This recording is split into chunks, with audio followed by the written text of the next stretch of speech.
Hiring a nanny can be overwhelming, but it does not have to be. I have taken all of my nanny hiring experience and created a virtual information session that will help you find the perfect nanny and be confident that your babies are in good hands.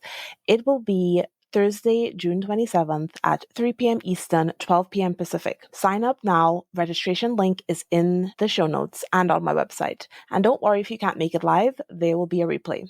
Now, on to the episode. So I am studying for my Perinatal Mental Health Certification. Even though I told myself my board exam would be the last certification I would ever do, here I am. I have put off the exam now twice. So I'm finally going to do it no matter what. And I'm going back through my study materials. And I came across something that just made me so happy and so sure what I am doing with my individual coaching for physician moms in the early years of motherhood. And I remember I had the same feeling when I was taking the actual training and they went over what I'm about to talk about, because it was just as I had launched my official coaching business and I had these tenets, these kind of core values that I plan to use with my clients. And I was sitting in this class for the certification, and everything that I believed, everything I was going to talk about, everything that I planned to practice with my clients, there it was, as a way to help people who are in this postpartum phase, and for me, early motherhood phase, feel better, feel less alone, less depressed, less anxious. So I want to go over the Postpartum Support International 9 Steps to Wellness. And step 1 is education, books, handouts, websites, things like that. I don't require my clients to read a whole lot of books. They have enough going on. I read the books for them and then take all of the information and use it to help them through whatever they're going through. 2 is sleep/rest. They say that rest is critical to being well. Even if you can't sleep, rest is important. Nutrition. A lot of times when we are immediately postpartum, you just eat whatever you can. You are so exhausted. Nobody has time to cook. So the nutrition in this time is not the best. Even I struggle with that right now, but it is so important to be well in this time. Step 4 is exercise and time for myself. Now, I take a little bit of issue with the combination of the two, but I appreciate the sentiment. And exercise in this context is movement, right? So it is not something you need to feel like, I don't have time to exercise. I don't have the energy. When I think about exercise, I'm like, I don't have time to do like an hour exercise that I can't exercise at all. When really going outside for a walk is beneficial. Moving your body in some way is beneficial to your physical body and your mind. Just being able to get outside, fresh air, and get your muscles moving. And step 5 is sharing with non-judgmental listeners. So here we're talking about the importance of your community, your village. And the important thing is non-judgmental. So many of us have people in our lives that are super judgy, and they could be family, partner, friends. So you have to be really careful. And one of the things that I highlight is curating your village, right? It's not just warm bodies. It's bodies that can support you, that will not judge you, and really listen. And step 6 is emotional support. And I really love the quote here. It says, you need and deserve emotional support from your friends, family, faith community, workspace in order to heal. You need and deserve. And it is so important. Step 7 is practical support. And this is one of my favorites.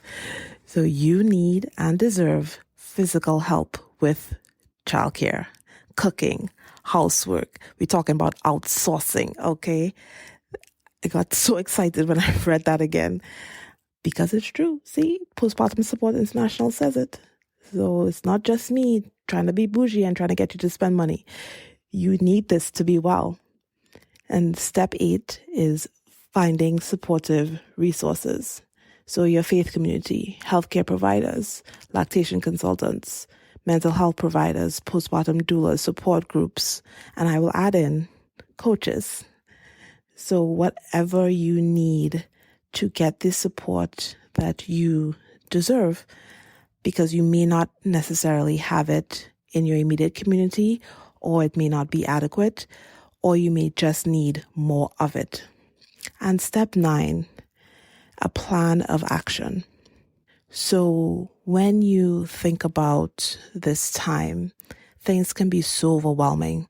There are so many things to do for yourself, for the children, for your husband, for your job.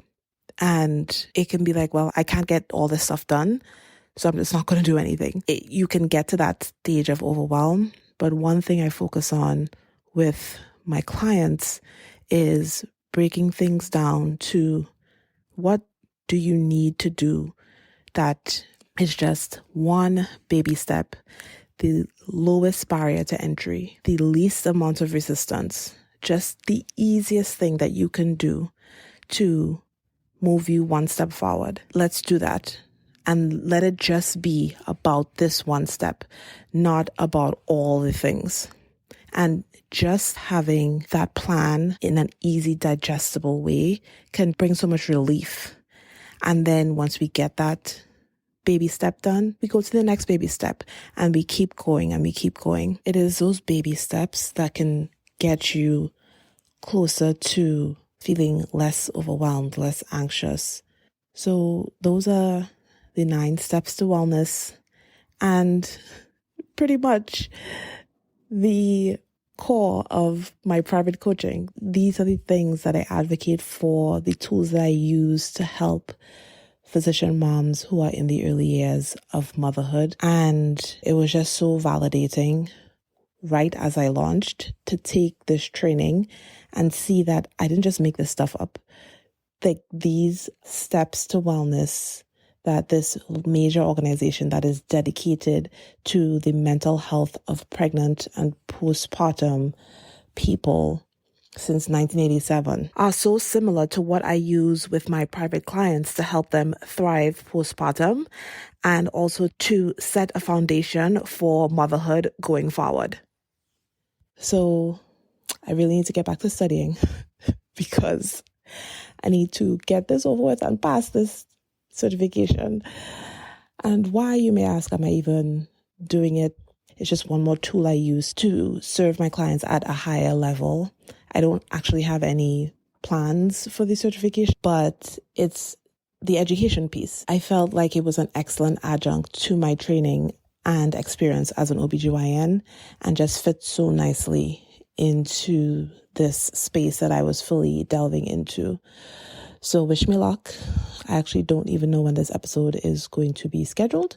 So I may have already taken the exam and hopefully I have PMH-C behind my MD. So if you are in those early years of motherhood and you have no time for yourself, you're overwhelmed and overrun with household tasks, you can't even enjoy the time with your kids because you're so tired and irritated from everything else you have to do.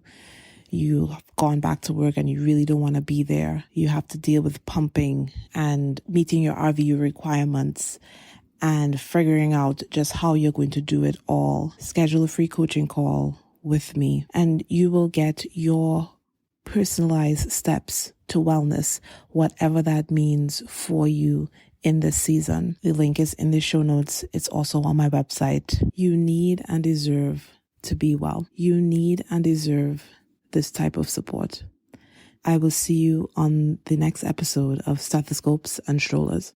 And that's a wrap on today's episode. Thanks for tuning in. I hope you feel a little more seen and a lot less alone. If you love what you heard, go ahead and hit that subscribe button and drop us a 5-star review. They really make a big difference and it helps other physician moms find us too. and share this episode with your friends. It's all about spreading the support and keeping the conversation going. See you on the next episode of Stethoscopes and Strollers.